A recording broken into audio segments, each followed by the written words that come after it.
recent acquisition here. Not sure if I can get correspondence from the Jaeger machine company in Columbus, Ohio. I'll have to double check. But it looks like what I'm able to find. Serial number, horsepower, 2 horse, Hercules, Evansville, Indiana. And apparently this company made concrete mixers, I think. So we've got to get it back together. Flywheel's down there. If you got any information on anything about these things, put it down in the comments, I guess. There's a few things that are broken on it. Looks like most of it's here. So we'll see if we can get it running. Maybe that'll be a video all on its own. Here, took off the bracketry that was cracked to be welded up.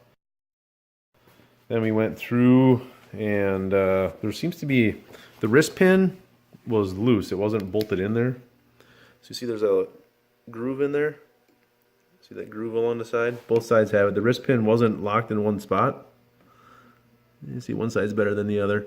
So I just went through and I honed it to kind of knock the edges off. It was running before, so I assume everything will be fine. Just a matter of, I don't think these are super high compression to begin with. So just slowly cleaning it up. We got the piece out, getting it welded up. Guy who knows how to weld cast iron. I cleaned up the flywheels a little bit. I've got it somewhat soaking in a coat of PB Blaster. See the bottom? That's when you clean it up with gasoline. And then I kind of soaked it with this PB Blaster. I'm going to let it sit overnight and then rub it down some more. It gets a little more blue. So I think that'll be fine. Let's get that back together. Get it running. I can take some steel wool to the tops of these here and get those shined up, assuming it'll run.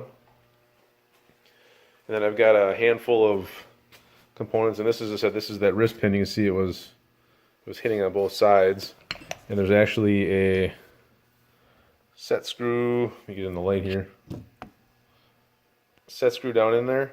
So I put 2 set screws in, one on top of the other. I don't know if maybe originally it had a square-headed something, or they put an Allen head internal hex, whatever, set screw. So we got that ready to go. I think the rings, I'll probably clean up underneath here. There's some carbon. I'll probably take just a little screwdriver and clean that up. We got timing components, clean those up. We're missing one of these bearing inserts, so we got some of those coming. I cleaned up the oiler with a little bit of gasoline, get that cleaned off. There's the governor system, had that kind of ready to go. Took out the fuel tank, so this is the fuel inlet, and then the spark plug is broken. We got a new one of those coming.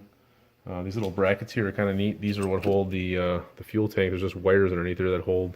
This goes across the bottom, and then the wires are in these little notches, and that kind of holds it up tight. Fuel tank. Took the fuel tank and threw some, I've got some muriatic acid. I'm going to clean that out. It's got some rust in there, so took the shop vac, stuck it in one of the holes, shook it up till most of the pieces came out, but there's still a lot of rust and corrosion on the inside. This is where the inlet, just showed you on the table, that goes in. This is the outlet, which comes out of this hole right here, which they've got some sort of rubberized something in there, and then a line goes up to the carburetor there, and then that top piece here, this is just the vent.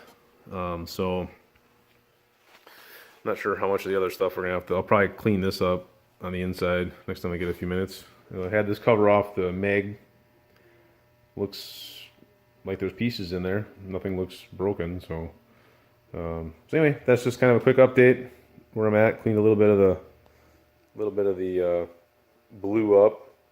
It's just on one side because this was in a cement mixer, and just as the only side you could see, the other side you couldn't see, so the other side is just blank. There's a Hercules on the front that might not clean up very well either. I'm not sure what's going to shape. And this backside is just blank. So maybe if I get really crazy, I'll try to get some paint and paint a name on here or something. I don't know. We'll see. There you go. That's where it's at right now until I get some parts back. Piece back. That was welded up. Problem is I think it's got a little bit of a curve to it. I put some washers back in here. but it's not really tightening up this back section here yet. So I'm gonna have to look at that a little more closely. One thing that I started to do is put the crank back in here, but if I look at the bearings that are in here, or to the crank, so this one fits probably a little more loose than I would like, but this one here I can't even get it down in there. So I started kind of trying to loosen up this. Loosen this up and hope I can tap this over with a brass something or other, or a wood block. So I'll get it loose and then I'll try moving it over. Working on your Hercules Jaeger engine, a 13/16 K tool fits on here. So I've got that loose. And the bolt's loose, but I don't know if this thing's going to move or not. So this is loose, so there shouldn't be a lot of clamp on there. I'm going to get, like I said, get a block of wood on here, see if I can pound that over a little bit.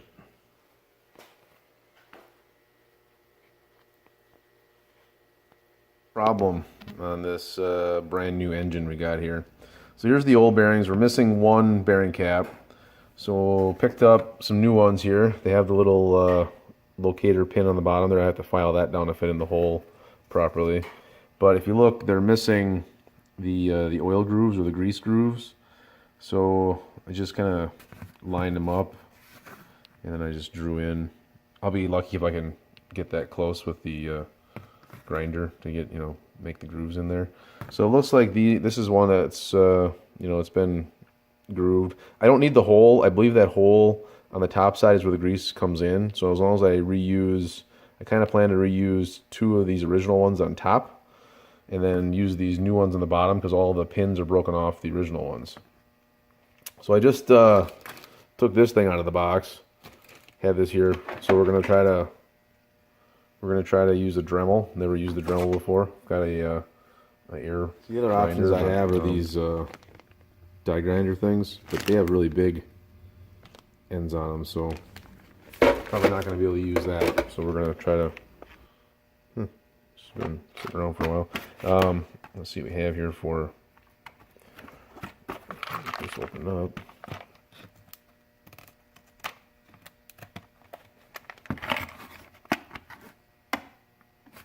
What do we have here? All sorts of good stuff. These are like, I was hoping for. Isn't gonna work either. Maybe something like this, or potentially this little ball. It's like a ball mill. What the heck is this? Some sort of polishing compound. So I think this one here, or this one. That depends how. I don't know how soft this material is. We'll probably. I'll try with this one here first. We'll try. So that Dremel tool worked freaking awesome. Didn't take a picture of any of that, but they're in here. Had to loosen up this bolt again. Took a piece of copper pipe on here, held a sledgehammer on the end of that, and then pounded that out about another 1/8 of an inch. Very, very exacting tolerances here. But I just kind of went through and got most of the parts back together on here, so everything seems like it's going to work. One of the cool things, this rod, as you can see right here, some relative motion. We have to screw around with that. Maybe get see that there. I'm gonna have to take some shims though. I just put kind of put it all back together. But the cool thing is the oiler goes up here, so oil drips in down onto your cylinder.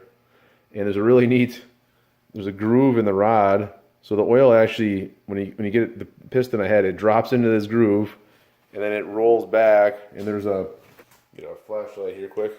There's a hole in the wrist pin, or it oils the wrist pin, so that's kind of a cool little setup. But so anyway, got that all back together, and now we got the mag out getting looked at. And then after that, I can start timing all these millions of little adjustments in here. This part right here, I'll have to, because this was welded up, so I'll have to probably mess with that setting right here, which flips this little rod here behind this piece.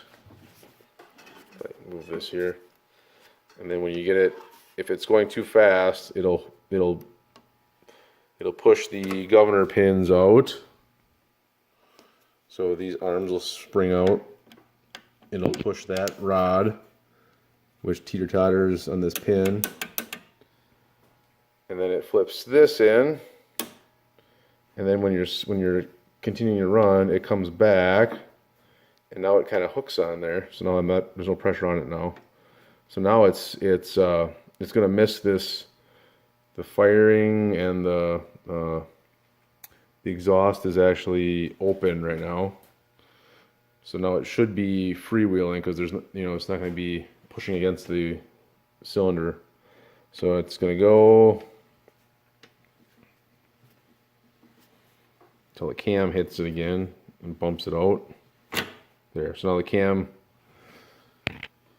in there, the cam down in there is now out far enough where it bumped that ahead. So now this next, that's the old hit and miss deal here. So now the next one it can actually hit when it comes around. The other cool thing, and I'll have to go through the book and figure out more of this, but on the flywheel here it says spark. There's a notch, and I believe when I put this back together I got it close, so there's a notch right there. And if you take, I guess if you take a straight line, and I was reading in the book the other day and then I didn't read again since then. So I think if you go from the center of the crankshaft through the center of the cam out to that mark, very, very exacting tolerances here. So do all that. That mark should line up. And I had it fairly close with all the crud I've got here. So I think we're close. Won't know. Got to clean the tank up yet and put that back in. So I was going to post this in a couple different videos. We'll see how this comes out. Maybe we'll do the whole thing in one. Super fast forward action. We'll see. Sitting here at the wobbly saw. I wonder if they're talking right now.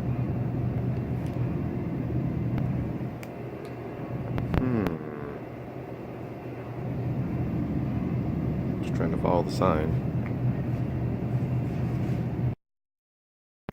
It says crack one open.